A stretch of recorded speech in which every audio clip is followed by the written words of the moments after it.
మన ప్రయాణం గుడితో మొదలు పెడదామా అడిగింది మాయ. నాకు దేవుడి మీద పెద్దగా నమ్మకం లేదని చెప్పాను. మీ నమ్మకం కోసం ఎవరు అడిగారు?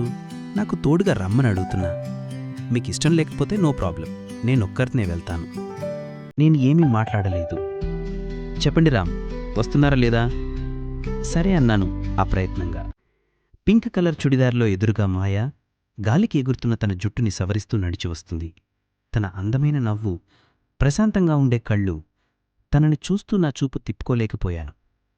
హై రామ్, ఏంటి అలా చూస్తూ ఉండిపోయారు? నన్నేనా? నవ్వుతూ అడిగింది. అవును. కాదు, ఏమన్నాను నాకే గుర్తులేదు. వస్తున్నారా?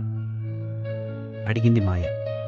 తను నా పక్కన ఉన్న ప్రతి క్షణం నా గుండె వేగం రెండింతలవుతోంది.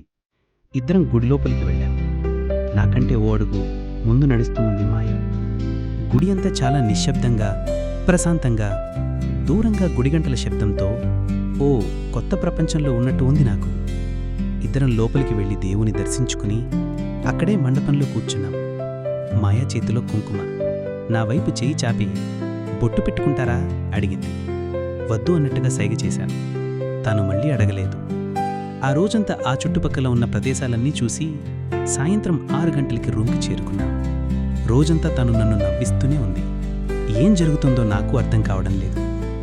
కొన్ని రోజుల క్రితం వరకు ఈ లోకం నుండి వెళ్ళిపోవాలని, నా కథ ఓ నిశ్శబ్దంలో ముగిసిపోవాలని నిర్ణయించుకున్నాను.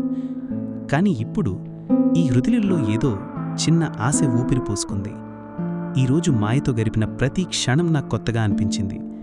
అవే దారులు, అదే ఆకాశం, అదే గాలి, కాని అన్నీ కొత్తగా అనిపిస్తున్నాయి. ఈ లోకం వదిలేయాలని నిర్ణయించుకున్న నేను ఇప్పుడు ఇంకొన్ని రోజులైనా ఉండాలనిపిస్తోంది. ఎప్పుడు నిశ్శబ్దాన్ని కోరుకునే నాకు మొదటిసారి ఆమె స్వరం సంగీతపు అలల్లా నా మనస్సుని తాకుతున్నాయి. ఫోన్ బ్లింక్ అయింది. మెసేజ్. అది మాయ. Good night Ram. 2 మాటలు మాత్రమే. ఇన్నేళ్లుగా నా చెవులు వినని ఓ నిశ్శబ్ద స్వరం నా హృదయానికి తాకినట్టుంది. ఆ 2 పదాలను మళ్ళీ మళ్ళీ చదివాను. ఆ అక్షరాలలో ఏదో స్నేహం, ఓ మమకారం దాగి ఉందనిపించింది.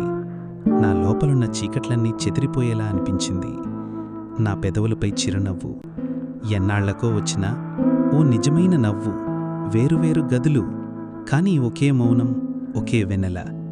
గోడల్ని పాటి మనస్సులని తాకి రేపు ఏ మలుపు తీసుకుంటుందో చూద్దాం.